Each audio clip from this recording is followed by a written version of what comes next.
Hi, good morning, early birds.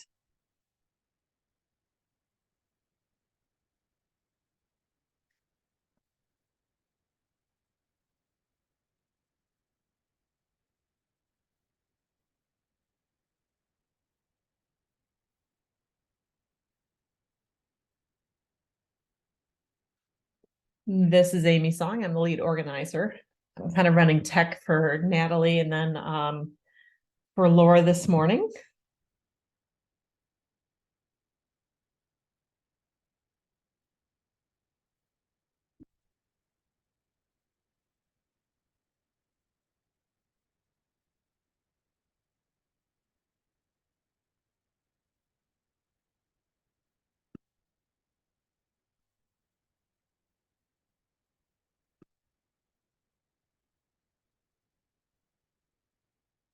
Welcome, Natalie. Good morning. Good morning. Got a few folks filtering in a little bit early. Okay, cool. Oh, I'm gonna just grab a note real quick.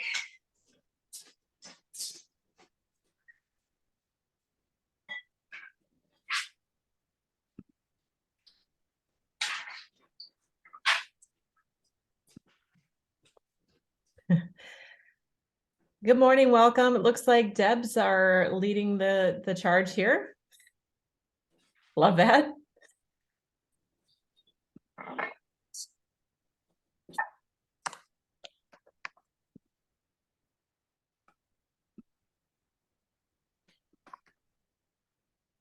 While we just have a few of us, is it all right?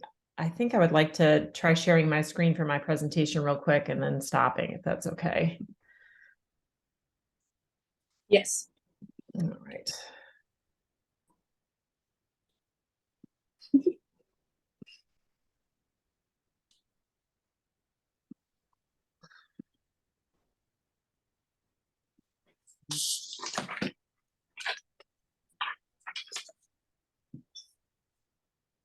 Hello and welcome to my studio. It is a very small space. It's very.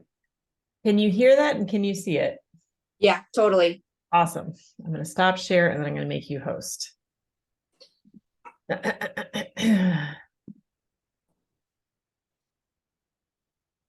You guys are welcome to open up chat.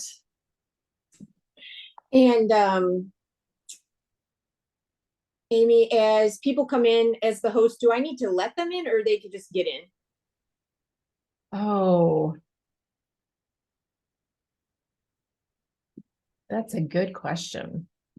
Did you let people in this morning? Because there's a couple people and I'm wondering if you had to like manually let them in. I did. Okay.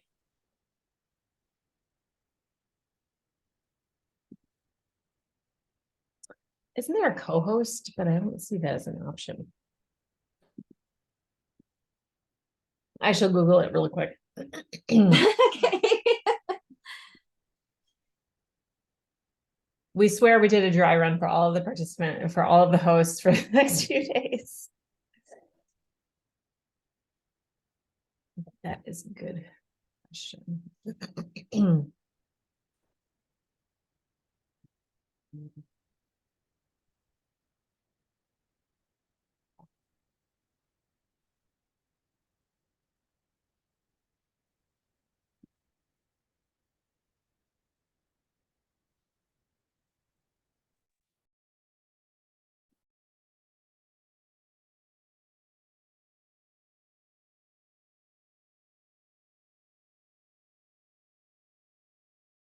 If you would want to put in the chat where you're joining from, we would love to know how you heard about us and where you're coming from.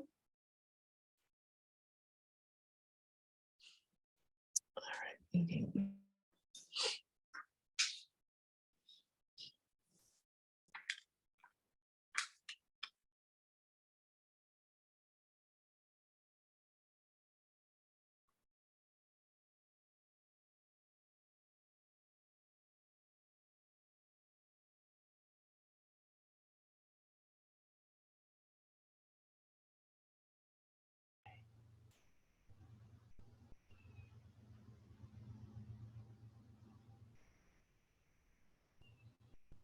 Good morning. Morning.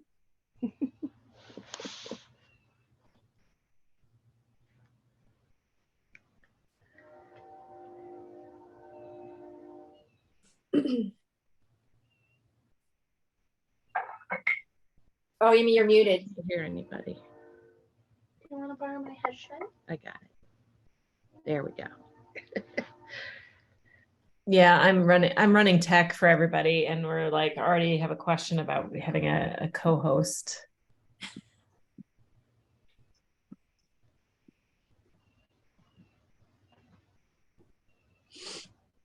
Yeah, so you're welcome to open the chat and let us know where you're coming from. Oh, from Texas. Nice.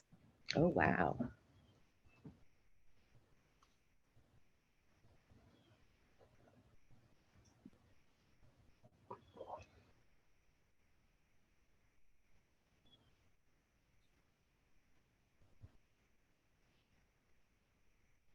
Corey, how are things going over your way? You're going okay. Yeah, I haven't turned on the kiln yet, so we're still crossing fingers on that one. Yeah, I was a little nervous when Tim posted about his thermocouple going out. I was like, Oh, geez. no time for that. Exactly. Luckily, I have 2 kilns, so if we can get one of them working, I'll be happy.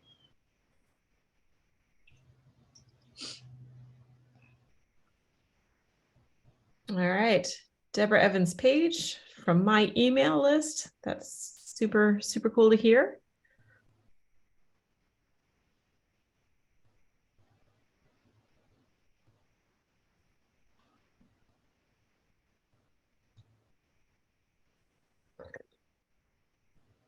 So I poured myself out 2 cups of coffee, filled up my water bottle, and a croissant. So ready to go.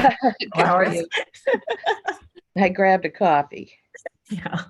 Oh, and Amy, I'm using my new wood fire mug. Oh, sweet. Oh, awesome. Wood fire. Natalie, I can't wait to hear all about the firing. I know. I can't wait to see you. It has been so long. So It really has. super excited.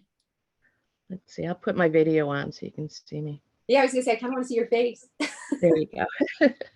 Weird. Hey. There we are. In my jammies still, and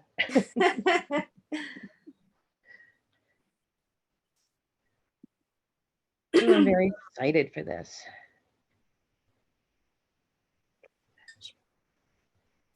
All right, I'm gonna like really try and focus on this. I'm gonna mute myself and turn off my video so I can focus. But Alrighty. all right.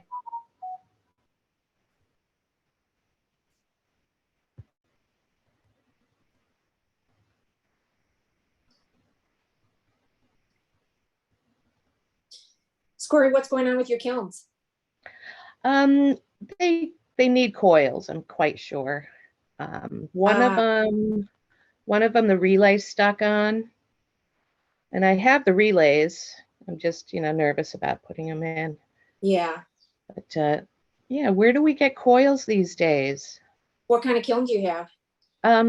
Scott 1027. We just had the coils replaced at one of the studios, and I just ordered them from Scott. Yeah. Yeah, they came pretty fast. Okay, that's good. I have not changed coils myself. I have not either. I have a guy named Chuck who's great. Oh, I might have to get his name. Yeah, for sure. I could hire Neil, but he's like 2.5 hours away from me. Yeah, and I'm trying to think where Chuck comes from. I feel like it might be somewhere in the western suburbs, but he's great. Oh, okay. I'll have to get that from you.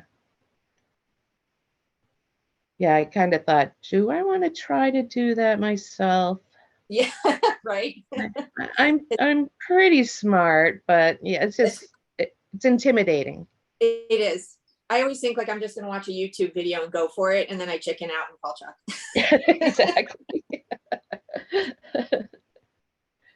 Oh.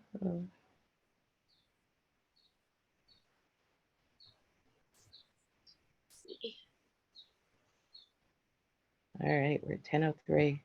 Yeah, I think it's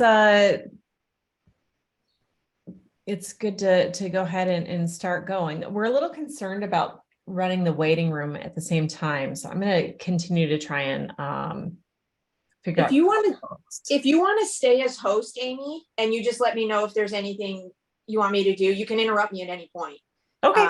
Because then you can monitor the chats, because I know yesterday when I switch over to my presentation, I actually can't see the chats. So if you're comfortable with that, I think that'd be great. Do you need to share screen at all? I do. I can do that though, I think right now. Oh, only the host can share a screen. I see what you're saying. Yeah. Gotcha. So I'm going to make you host. Okay. And if you see things pop up and say someone is trying to enter the room, admit them. Okay, you got it. All right. Thank you guys so much for joining us. I'm so excited that Natalie is coming to us from downtown Chicago and works at a bunch of different studios. Her work is phenomenal. You'll be really excited to see it. And she's going to bring kind of a different voice than a lot of us with home studios and talk about the different like community studios that she works in and what's awesome about that.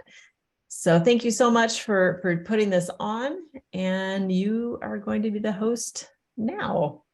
Excellent.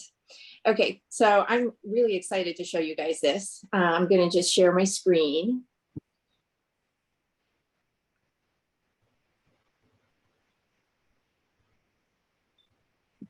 Okay.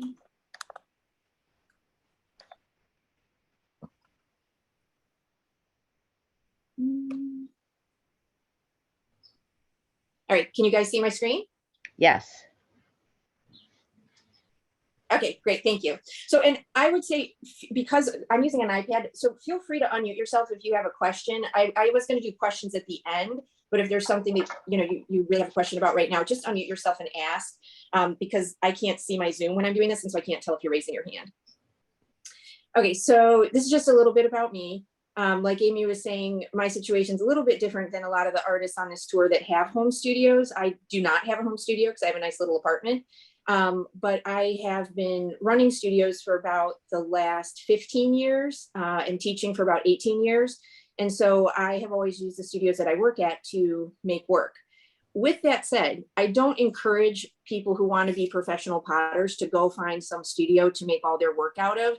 I run the studio, so I have kind of the perk of being able to use it, but we actually don't encourage people to sign up for a class and then try to make massive amounts of work using our studio space and our staff to fire it.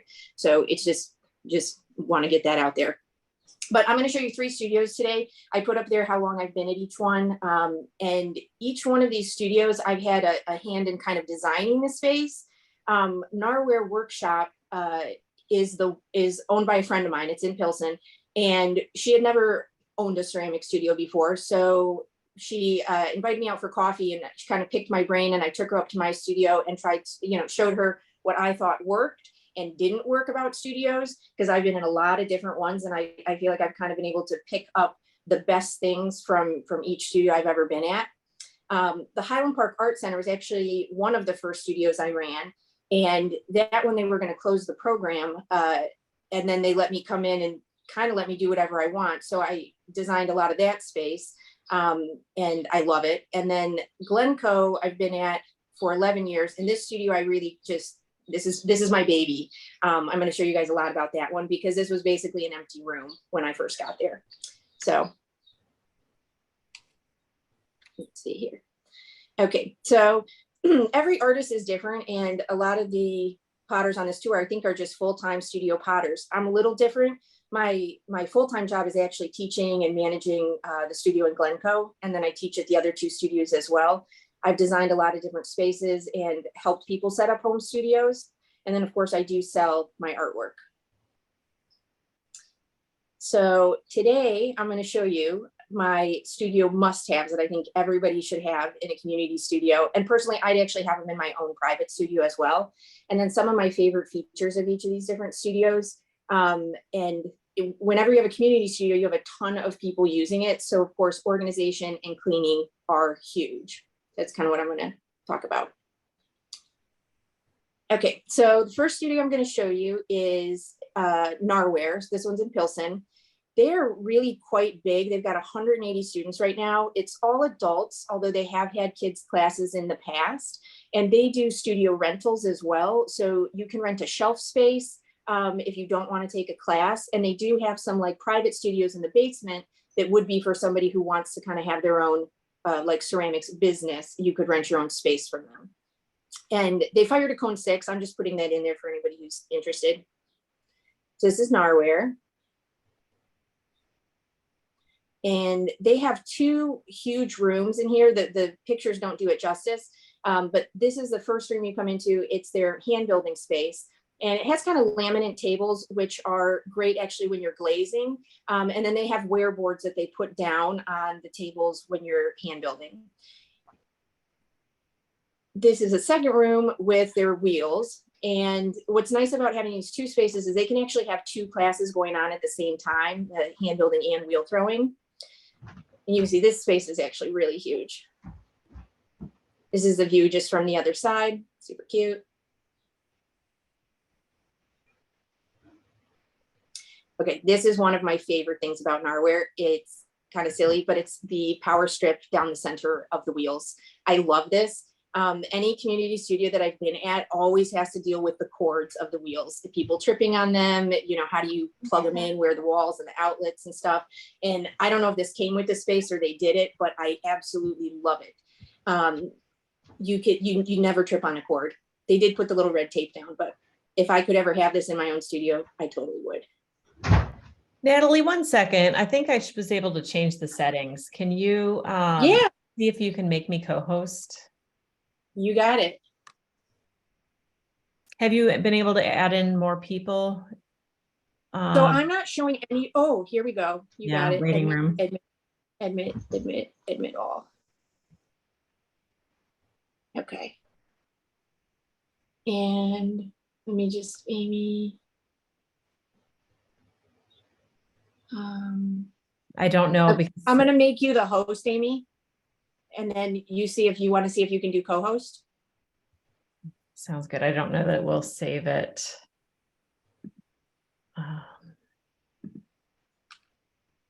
I think we're just gonna have to pause every once in a while and Okay, that's totally fine. And I'm just gonna see if anybody else comes in here right now. Yeah, sorry for the technical difficulties. Okay, so all right, I'm gonna switch over, and Amy, just holler, okay, if you want me to pause and try to let some people in. Okay. And for those of you who are just joining us, I just go back real quick and just show you. I'm going to show you guys 3 studios today that I've been teaching at, all of them for over 6 years. I'm a teacher primarily, as well as a working artist, and I manage, right now I'm just managing 1 studio. And I'm going to show you some of my favorite things about these studios and some of the organizational cleaning stuff. And first studio we're going to look at is Narware Workshop there in Pilsen. So it's Narware. This is their main hand building room. And they have a second room right behind it that has their wheels. We need you to share screen again. Oh my God. I'm just talking, huh? It's all good. It's all good. Oh, I'm so funny. Sorry, guys. Share screen. Hilarious. All right.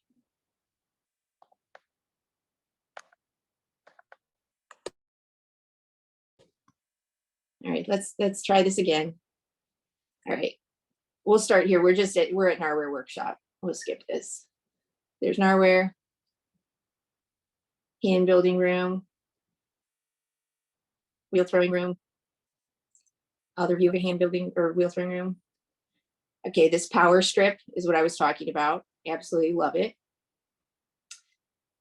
This is their reclaim area. You notice the Pottery Tour poster up there. And they have really huge reclaim buckets, which is pretty great. They have 3 main clay bodies, and So obviously separate reclaim for all of them. I'll show you their plaster slabs where they lay it out in a minute. I wanted to show you guys sinks at everybody's place because the kind of constant fear is of, you know, clay going down the drain. So they've got a clay trap on there. Although their kind of policy is that you do wash everything in your own bucket or the reclaim bucket before you ever go to the sink.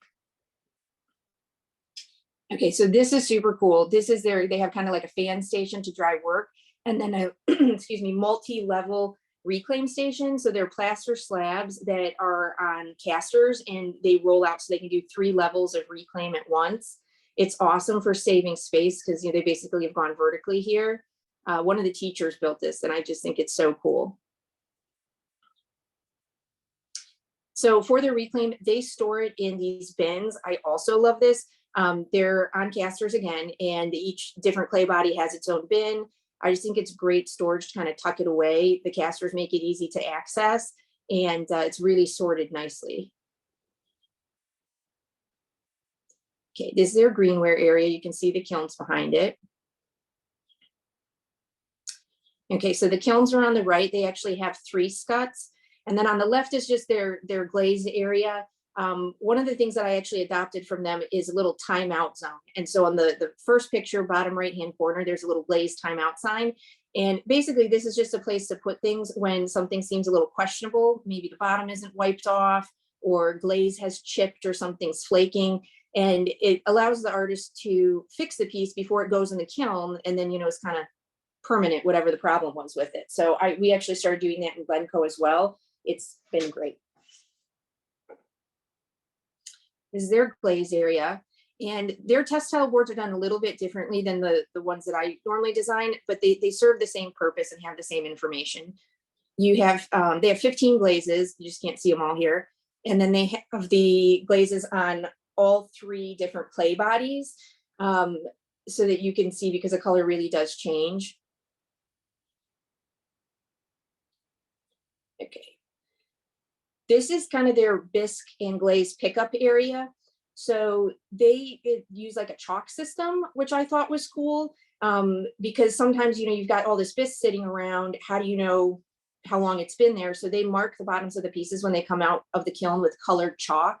So February there is white, March is like a yellow green, and then it looks like April's pink and May is purple. And this way it lets the staff know kind of when that work has been sitting around for a long time and can get boxed up and taken out of there. So I thought that was really smart.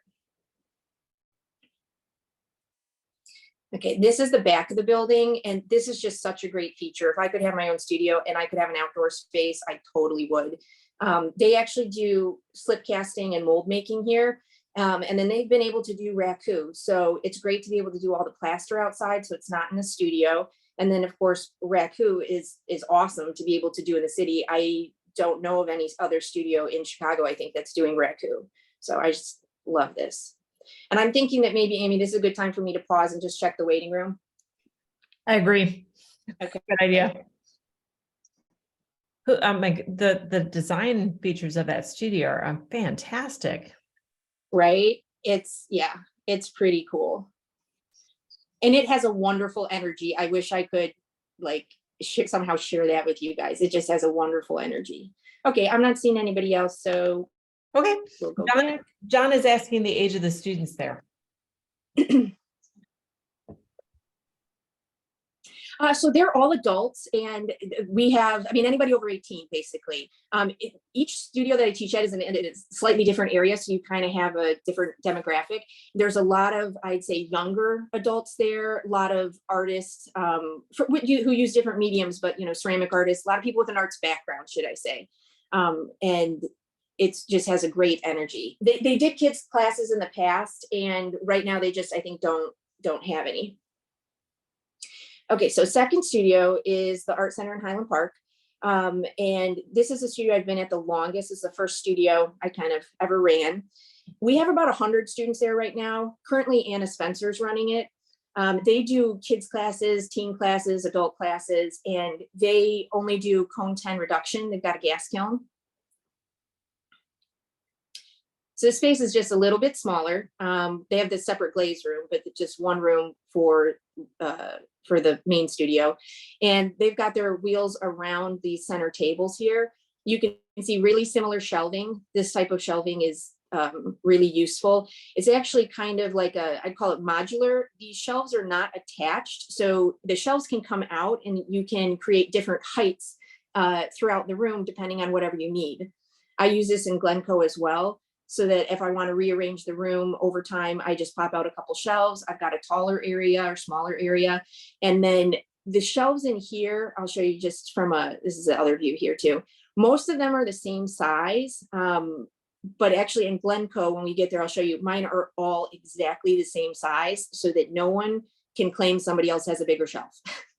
With the community studios, you're dealing with a lot of different people and you're always trying to make it, what do I want to say, user-friendly, fair. You want to consider everybody and make it work for them. And so I found that keeping things like shelf size the same actually makes a difference. Okay, here's their reclaim room. They have 3 different clay bodies: a porcelain, a white stoneware, and then like I guess it's like a reddish brown stoneware. And they don't have the multi-level reclaim system there, but there is a big plaster slab in the back. Okay, so here's their sinks, and they've got their tools right there as well. At Narware, I think everybody brings their own tools. They have some available, but most people bring theirs.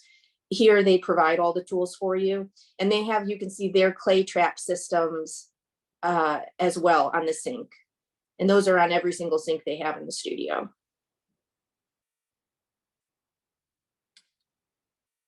All right, the kiln room. The left is just their shelving. There's sections of greenware and glazeware that are kind of on opposite walls, so to keep things organized. And on the right are the kilns. There's a little baby kiln behind the big kiln. I wish you could see it better, but that is one of my favorite things about the studio. Having the smaller kiln is awesome when you're trying to get just a little bit of work through. It's super handy, and I would, if I had my own studio, I'd probably have a smaller one as well. And then their gas kiln is back there. I also love this. I don't have a gas kiln yet in Glencoe, and we're going to get one this year, but I love this gas kiln. Okay, here's their glaze room. And they have 15 glazes. You can see their test tile boards. They have like the cross combinations of everything. In a community studio, it's so important to communicate as much information as you can, and make everything super, super clear. So these test tile boards, you absolutely should have, I think. Right. Oh, this is just super cool. This like countertop here, it holds raw materials. I've never seen these. I'm sure other people have them, but these are pretty fabulous too. Just beautiful. Okay, this brings us to Glencoe. This is where I'm at full time. This is a studio I run. We have actually about the same amount of students as Narware, which is about 180. We do adults, kids, teens, and we have an early childhood program. So we start teaching as young as 4 years old. And right now we probably have about 50 adults, 100 youth and teen, and then maybe 30 early childhood students. And we fire to 05 and 5. And then we'll be able to fire to cone 10 as well once we get our gas kilns. It's supposed to be coming in August. I got to show you my team because there's no way I could do this without them. I mean, 180 students is a lot. And so these are my ladies, Izzy, Emily, and Janice. They're awesome. Everybody has a background in ceramics, and they're amazing artists as well. I'll post them on my Instagram maybe so you can go check them out. Okay, so this space is pretty big. This is one view, and then here's the other side of it. And you'll see that same shelving. So these are all measured to be the same size. I think we have one area where the shelves are a little bit narrower, and I made that one the teacher area, so no students can be upset that they had a small shelf. Okay, organization. I'm really big into organization. On the right is just one of our closets with all sorts of materials, and you can see it's pretty nicely sorted. All my bins are labeled, and they're labeled on all 4 sides. This seems almost a little silly to say, but if you label them only on one side and people put it in backwards, you'd be surprised. People are like, I can't find anything. So we label all 4 sides of the bin. So no matter which way they go back in there, you know what's inside. On the left is just our tool section. We provide everything. People don't have to have their own tools. And there's a couple little arrows. They're kind of hard to see, but there's one pointing to cornstarch, and then there's one pointing to 2 nails. So the cornstarch is my preferred like release from using non-porous form. So if you're using like a plastic or metal mold, I prefer the cornstarch over PAM. I know a lot of studios that use PAM, but the cornstarch I find leaves the least amount of residue, doesn't affect the clay. I don't like baking soda that can actually leave some residue after firing. And then the 2 little nails, this is so huge for me. I hate it when the wires get kinked and tangled and frayed. So rather than just have 1 nail that the wire hangs over, we put 2 nails so the handle can lay across the 2 nails, the wire dangles down in between, and our wires are never kinked. Makes a difference when you're all sharing tools, you know? Okay, on the left, underneath our slab roller, we have a couple of rolling carts.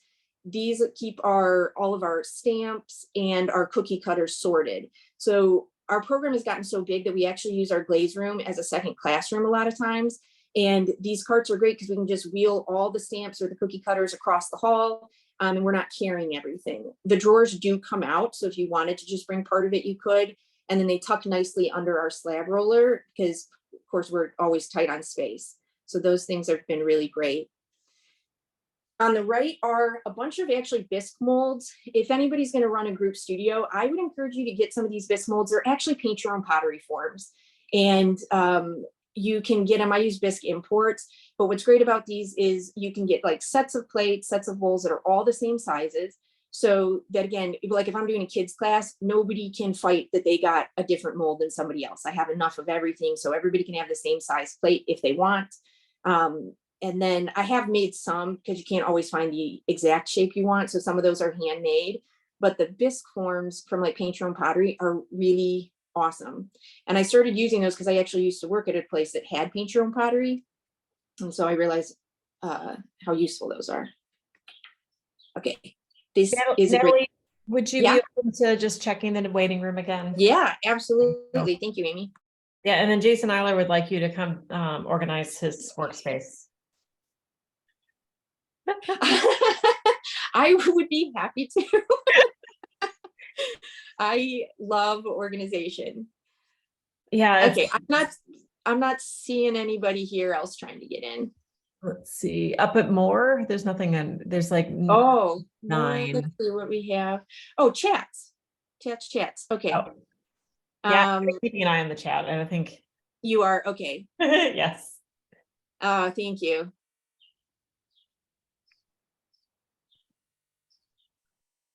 Awesome. Okay.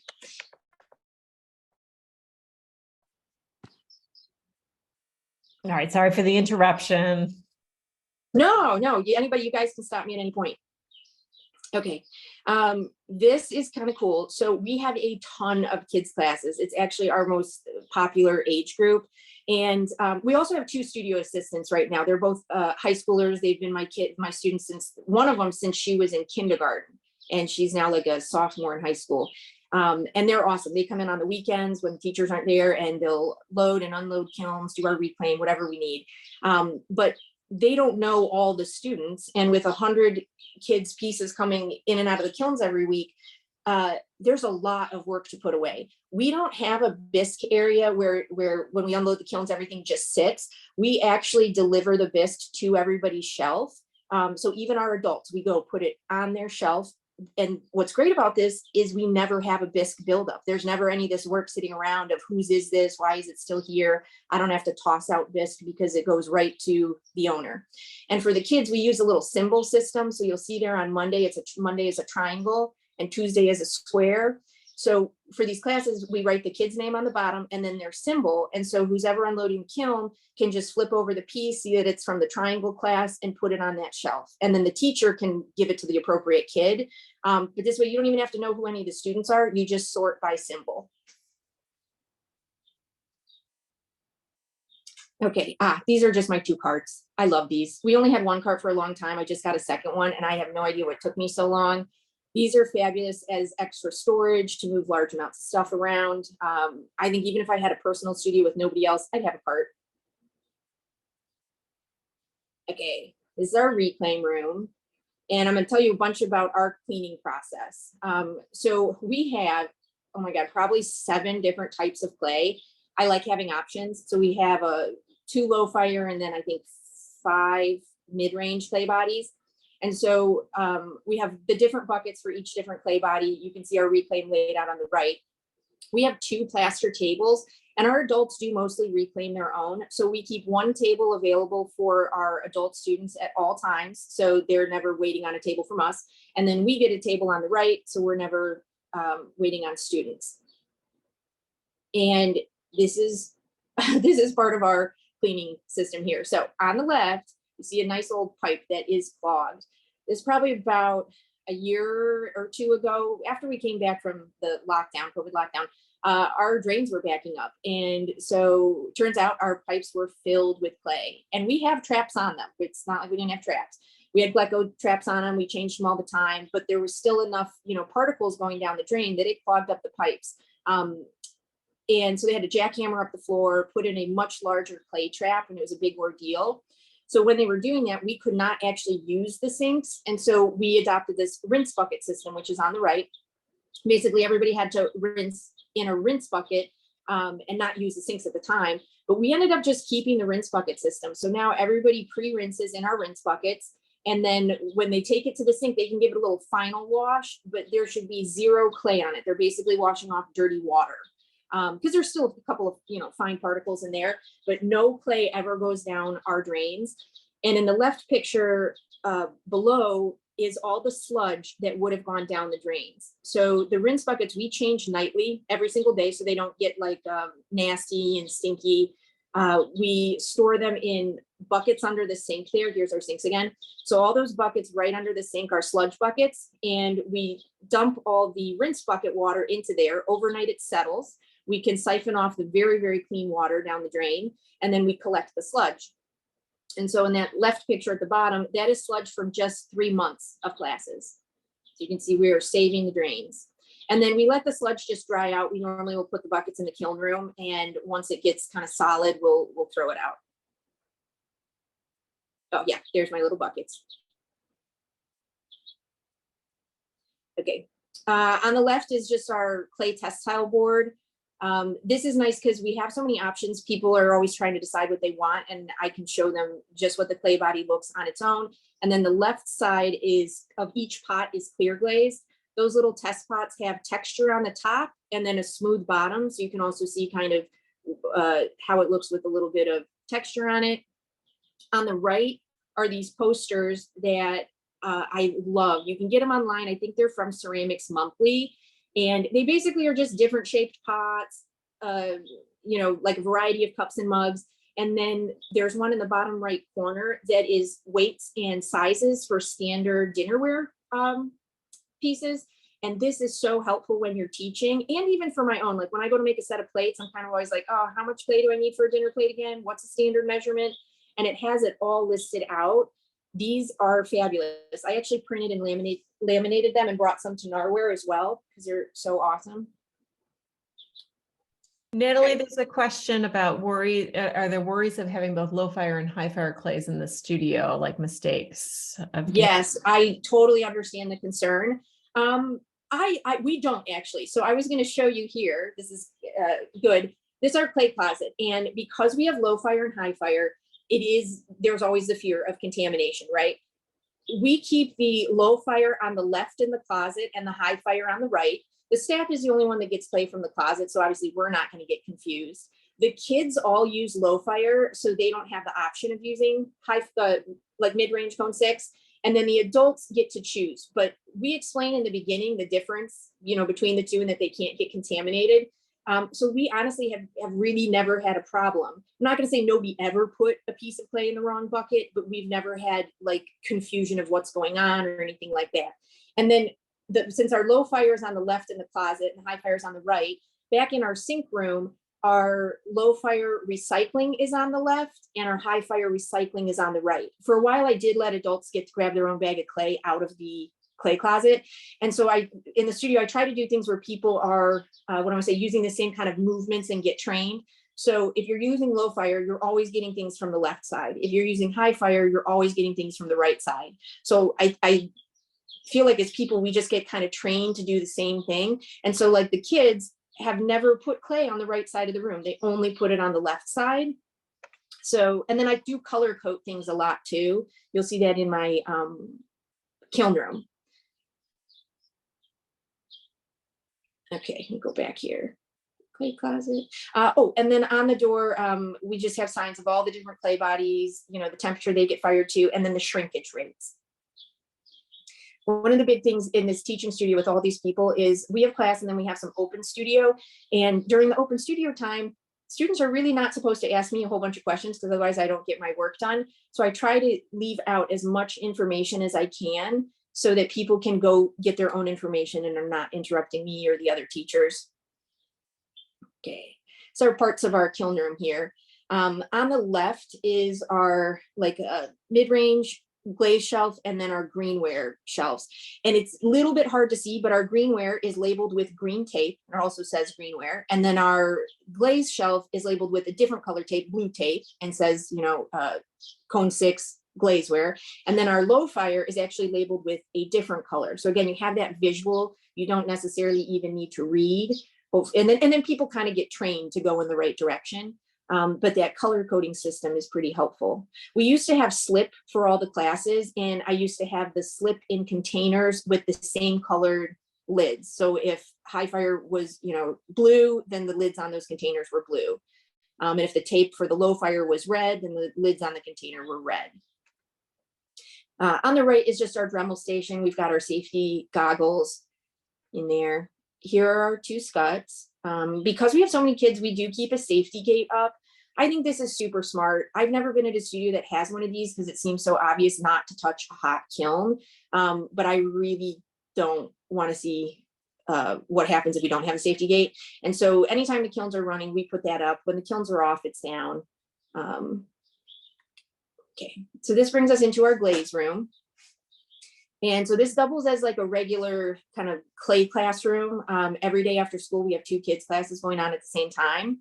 And on the left here, you'll see these big canvas covered boards and kind of the right side of the picture. Those are actually the same shelves from our main studio. So they're the same size, they're just shelves that have been pulled out, covered in canvas. And we can line the tables with those so that the kids can work on a porous surface. And then they wipe them down at the end of class, we stack them back up, and it's back to a glaze room. On the right is just a little cart with a whole second set of tools. When we first started using this room as a second classroom, we were kind of going back to the main studio, gathering up all the tools, bringing them over, and it kind of quickly got old. So we got a little cart, again, on wheels, so you can move it wherever you want. And it just sorts a whole second set of tools. So the teacher who's teaching in our glaze room never has to run back and grab stuff. It's right there for them. All right, so our test tile board's real similar to the one in Highland Park. It's kind of that correlation grid with your over under combinations. But when we first made it, our main clay body for cone 6 is B-mix. So we made it just with all B-mix tiles. But then we actually have a brown and a dark brown clay, and I didn't have tiles for it. So last summer we made new tiles that are B-mix tiles painted with brown slip on one side and dark brown slip on the other. And then of course we have all the same glaze combinations. This has been huge. My students absolutely love it. It's so helpful. It has not gotten hung just yet in the studio. I'm waiting for a new board to get put up, but we have all the tiles, and I would never waste my time again doing like separate test tile boards. We did it this way because we don't have as much wall space to be able to have 3 separate boards. Do they kind of geek out about the skulls when they first see them? Yeah, so I use a ton of skulls in my work, which you'll see, or maybe you already know, but when one of my teachers was making these, and she's like, Natalie, what stamp do you want to use? And I was like, use the skulls. So my students get a kick out of it. They laugh for sure. And so just so you guys know, I'm assuming a lot of people maybe use these test tiles, but we always put a stamp across the test tile so you can see how the glaze breaks over a textured surface and whether it's going to kind of hide a texture or enhance it. And then you have the base color dipped over the majority of the tile. and then the second color dipped on the top. And when we did these, we made sure to dip the second color halfway through the skulls, exactly halfway, so you can see how far that glaze is dripping. So a lot of thought went into these tiles. These are just underglaze test tile boards, but because we've got different temperatures, we have 2 separate boards with the exact same underglazes. So we use the Stroke and Coat and Amoco velvets.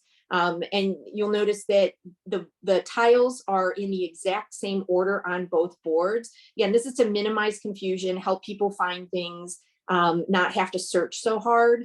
And they're numbered on the back of every single tile. So that bright red is number 1, and it is always going back in that spot. Makes it really easy to navigate the board.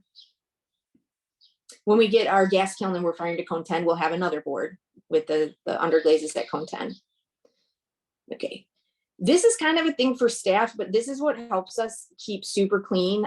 We do get like safety inspections and things like that because we're part of a park district. And I've had the safety inspectors tell me that this is the cleanest studio in the state of Illinois that they have ever seen. That makes me so happy. So we actually have a daily and nightly tasks like checklist that we do. It's on the left. And this allows us to just like run down the list and make sure everything got taken care of. I didn't used to have these. And so kind of every day I'd walk around and be like, oh, this needs to get done. This needs to get done. And I'd write a list on our whiteboard for the staff. And of course they do it. But this takes my thinking out of it. I don't even have to stress to make sure, did I get everything done? Are things getting dirty? So every day they take, I'm going to read you just a few of them so you guys know what things are important for us to do daily. We take all the water off the rinse buckets. We check on our reclaim, see if it needs to be flipped or a fan put on it or if it's ready to wedge. We wipe down all of our reclaim buckets and the reclaim area and the walls. We Dremel anything that's sitting around so we don't have a buildup at our Dremel station. We wipe down all our tables in the glaze room if people had left them dirty. We wash all of our sponges. We make sure that there's extra paper towels for the night staff so they don't have to go hunting for it in the building. And then whatever's on our to-do list. So that's what they do every single day. And it just keeps things super, super clean. In the evening, they will, oh gosh, it's a little hard for me to see. Oh, but they'll wipe down all the counters, by all the sinks. We get all the big chunks of clay off the floor so that the guy coming in who mops doesn't have giant chunks everywhere. We put out, clean paper towels and everything. Make sure the kiln room door is closed. Our safety gate is up. Nothing's left in front of the fan. The rinse buckets are changed. And I think that is about everything. But with so many people being in the studio, I'm always concerned about our health and breathing in all this dust. So I'm really, really kind of strict about the cleaning. Everything gets cleaned with a wet sponge. We don't do anything dry. And we also set the standards for what students do. So when the students see us taking care of the space like this, and this is the standard that it will be like every day, they kind of follow suit.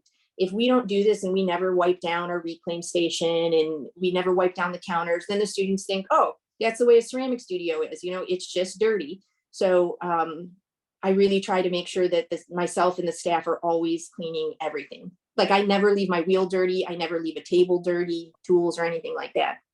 On the right is just our whiteboard. This is really mostly for staff. I can leave them notes. They can leave me notes. And then I make a daily to-do list based on like real specific things for the day. And Natalie, Yep. we are at 20 minutes left or a little bit less. So I Perfect. you have 'Cause time guess to what, talk about Amy? your work. Ta-da! That's Look perfect at time. that. Awesome. Okay, so and this will probably go a little bit faster, and then I'm curious if anybody has any questions. So I separated my work kind of into 3 little sections here. Pre-COVID lockdown, because I was doing primarily functional wheel thrown work. Then during the lockdown, I switched all to hand building because I was teaching from home and nobody had wheels. Maybe one student had a wheel. And then kind of post lockdown, when we all came back, my work has really shifted to a little bit more of a hybrid between the wheel thrown and the hand built. And it's been great. It really makes me so happy. So I wanted to show you guys my very first pots. I've been working with clay since I was about 5. The first 2 pots are actually from clay in my mom's garden. It's a very sweet story. She used to be a huge gardener and she'd give me clay and I made these little pots. And then they put me into ceramics when I was maybe in 1st grade. We lived in Belgium at the time. And so these bottom 2 pots were made in some lady's garage in Belgium. Okay. I always wanted to wheel throw though. This was my big thing. Like, it's just right. Everybody's mesmerized by it. So growing up as a kid, I just wanted to wheel throw and be able to be super, super fast and make whatever I want. And after about 35 years, I can do it. So yay. And so I made a lot of dinnerware. That was my big thing. Dinnerware tends to sell for me a lot too. I've been making sculptures probably since I was in college, but they didn't sell as often, should I say. People need dishes, they don't need sculptures. So I did a lot of dinnerware. These are some examples of like the stuff that I would sell a lot of. These are cone 10 made in Highland Park. You see the glazes are just gorgeous. And then a lot of my work is actually from demonstrations. I teach 12 classes a week right now, 6 kids, 6 adult classes. So I'm constantly demoing, and then I have all these pieces and it's like, what do you do with them? So they're my artwork. I turn them into whatever I want. So these are just some examples of sgraffito on the right. And actually, sorry, the left is done with just a squeezy bottle, like kind of like a slip trailing bottle. But these would be like from demonstrations. So when I first got out of college and I started doing art shows, I really am interested in putting a lot of imagery and patterns on my work. I love color, and I taught myself how to silk screen. And so I found that it was a really cool way of putting imagery on pieces, so that these are all silk screened. And these mugs I've been making for, again, probably 15 to 18 years. They're cone 10 porcelain from Highland Park. But I wanted to find different ways of putting images on pots. So I had heard about like decals, and I bought myself a printer with iron oxide in the toner, started doing some drawings, and then I scan them into the computer, print them on water slide decal paper, and then I can get my own drawings on these pieces, and much finer line work than the silk screening. I also wanted to try some commercial decals. So these ones you can just buy. National Art Craft, I think, has some glazer ceramics. You can get them on eBay. That's where I started, because a lot of them were super cheap on eBay. Now, the thing with these full color decals are they are not necessarily food safe. I actually sent them off to be tested, because I made some of these great plates and platters. And then I was like, you know what? They say they're not food safe. I wonder how true that is. Well, it's totally true. There's lead and cadmium in these. So these are purely decorative. These cannot be used as dinnerware. And I would caution anybody who's going to use commercial decals to really think about where they're placing it on their pieces. Most of these, with the exception of one, are a combination of my hand-drawn decals that I print at home, and then the commercial decals, and they do get fired at different temperatures. So these pieces have all gone through 4 firings. They're bisque, glaze, then the handmade decal firing, which normally goes in around 06 for this clay body, and then the commercial decal firing, which is about 018.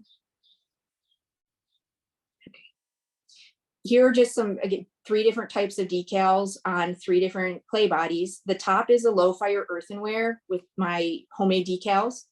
The middle one is a custom set of decals I had made from Milestone decals, because my printer only prints reddish brown decals. It has iron oxide. That's all I can do. And I really wanted black decals. So Milestone decals, if you guys don't know about them, are fabulous. They're a wonderful company, and they custom did those for me. And then the ones on the bottom are cone 10 porcelain, again, with the commercial decals. Here's another nice piece with some of my hand-drawn ones and the commercial ones. You can find some weird stuff on eBay. I got these funny cat decals, which I really like. Okay, here's just some big pots if you guys want to see big pots. The one on the left is cone 10 fired in Highland Park. The one in the middle is cone 6 fired in Glencoe. And then the piece on the right is just some, greenware. That's actually the space in Glencoe before we had all of our shelving. About how big? These are probably they started out wet, probably about 26 inches. Okay, these are some lanterns I made this last year. Now we're kind of getting into this stuff, guys, where I'm just showing you cool stuff that I love, some of my favorite pieces. These started as a demonstration too. People wanted to see how to do some pierced pottery, right, with an X-Acto knife, a lot of negative space. And then it was also how to make compound forms and join them. A lot of my demonstrations are combining multiple techniques. So if somebody says, I want to learn how to make a bigger form using multiple pots, and then somebody else says, I want to do pierced pottery, I'm going to put those two together so I can show two things in the same piece. These are really pretty lit up. These are all coil pots, and these were all done during COVID. So I never coiled before COVID. I avoided it at all costs because I just thought I sucked at it. I didn't enjoy teaching it. So I skip over it a lot, to be honest.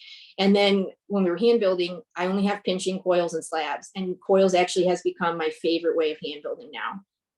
Those are all coil built. Natalie, can you let some folks in? Yeah, absolutely. Our next presenter is waiting. Oh, are we over time? No, she's just joining a few minutes early, and then I'm curious if there's anybody else. Oh, yeah.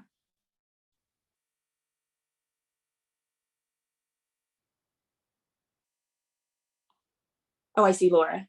Yeah, it doesn't look like anybody else. I'll hustle through the last year so we can get to questions, answer more specific stuff. Thanks for your patience with all of the I'll learning. talk a little less. Yeah. Okay.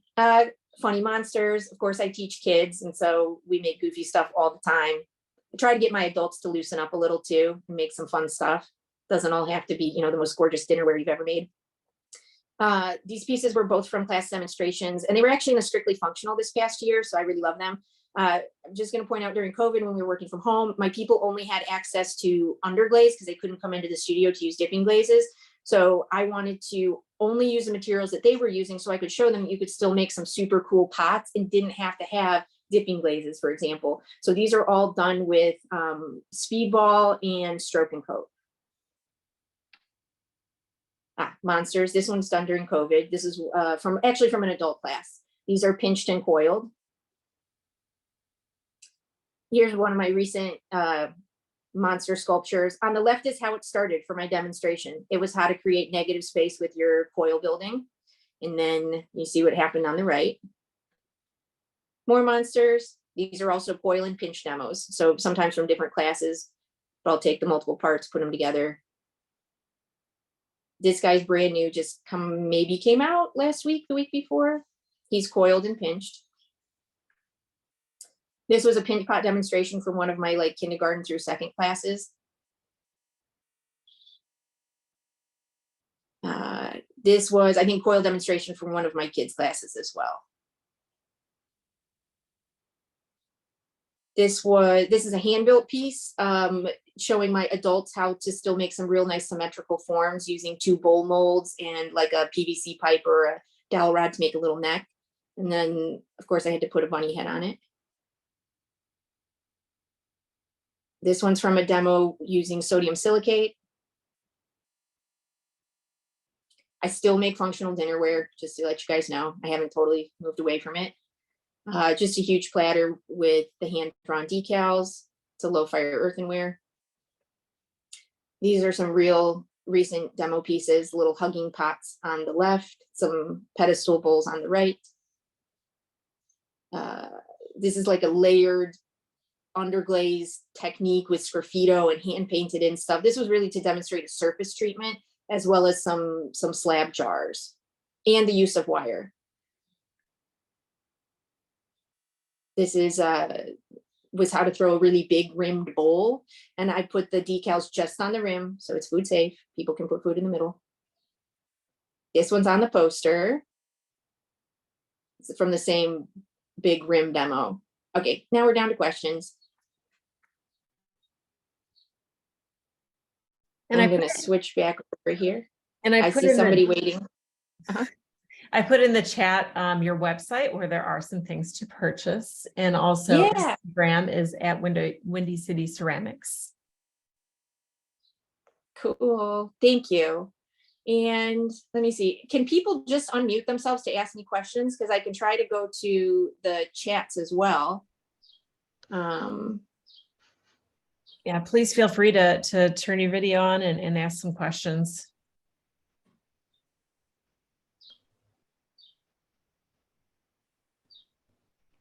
There was so much great information that you gave us that I don't even think we have questions. You're like, what? I mean, you did such a good job. Thank you. So Yeah, yeah, I mean, you guys, I love all that organizational stuff. thank you. how on earth do you have such, do you make time to make such a rich variety of work while you're juggling several studios? I mean, I work a lot, not gonna lie, a little bit of a workaholic. I used to work a lot more. So people have always told me my work's all over the place. It used to almost be like a criticism. They're like, you don't have a style, you're all over the place. But when I'm teaching everybody all sorts of different things. So my work is all over the place because I'm doing everything. But it's fun. It's cohesive. Each line is cohesive. Yes, they're kind of these like groupings or bodies of work. Yeah. Let's see. So E is asking, do you still have time to show at festivals? I have not since COVID. I'm doing this. The Pottery Tour is the first outdoor show that I'm doing since we've come back from all the COVID stuff. I used to do 2 to 3 art fairs a year, and it was hard. I'm not gonna lie. Like I work probably 60 hours a week right now, and then trying to make the amount of work that I wanted to have to go to a show, spending all weekend doing it and going back to work on Monday was pretty brutal. So I've been saying for a while I wanted to maybe quit doing shows, and kind of COVID was a perfect excuse. So I don't know if I'm going to go back. I really don't. I think COVID's probably made a lot of people reevaluate stuff, and I feel like there's other things in my life I want to enjoy rather than like hustling to go sell a ton more pots, at a festival. So. But Corey talked you into it, huh? She did. Well, I love Corey. Yes, and I am excited. It's really nice. Like if people invite me out, I would do it. I just haven't been seeking them out so much. I've been applying to some gallery shows or things like I did the Strictly Functional. I did a show with Narware. So if I get invited, I'll go, but not applying to as many art fairs. All right, cool. Thanks, guys. So I'm actually going to close the Zoom, and we're going to restart it to see if we can get that co-host. So please come back and join us. I'm just going to leave, and then I'm going to rejoin. Oh, and Natalie, can you make me host? Oh, for sure. Thanks. Come on, little.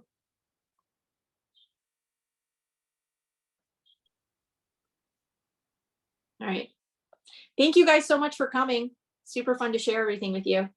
Thank you for just launching us off here. Have a good one. Enjoy your weekend. Take care. Bye.